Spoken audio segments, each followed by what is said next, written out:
Nasib kasir Alfamart pasca bertaruh nyawa, gagalkan pencurian, motif pelaku memilukan. Aksi heroik diperlihatkan seorang kasir Alfamart di wilayah Semarang.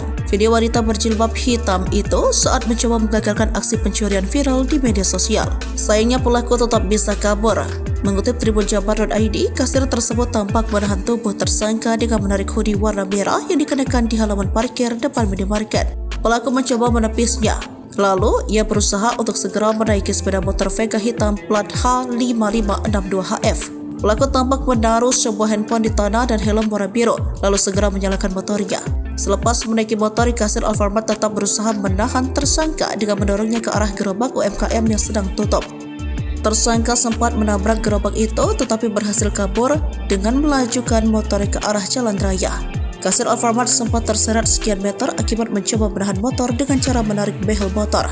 Tak lama setelah viral, belakangan diketahui ini pelaku maling di minimarket tersebut telah ditangkap. Pelaku diketahui bernama Nur Cahyo alias Pendek. Ia ditangkap setelah aksi nekatnya bawa kabur sabun muka demi susu anak. Selang beberapa jam dari peristiwa pencurian, ada seorang bernama Rudi mendatangi Alfamart tersebut. Rudi mengembalikan barang curian yang dibelinya dari tangan tersangka. Pengakuan Rudi kepada polisi, tersangka membutuhkan uang untuk membeli susu anaknya sehingga menjual barang tersebut. Lantaran kasihan, saksi Rudi akhirnya membeli barang tersebut seharga Rp80.000. Keterangan dari Rudi menjadi petunjuk identitas dan tempat tinggal tersangka. Namun tersangka sudah tak dapat ditemui polisi di tempat tinggalnya di wilayah Lampar Tegah, Semarang Selatan.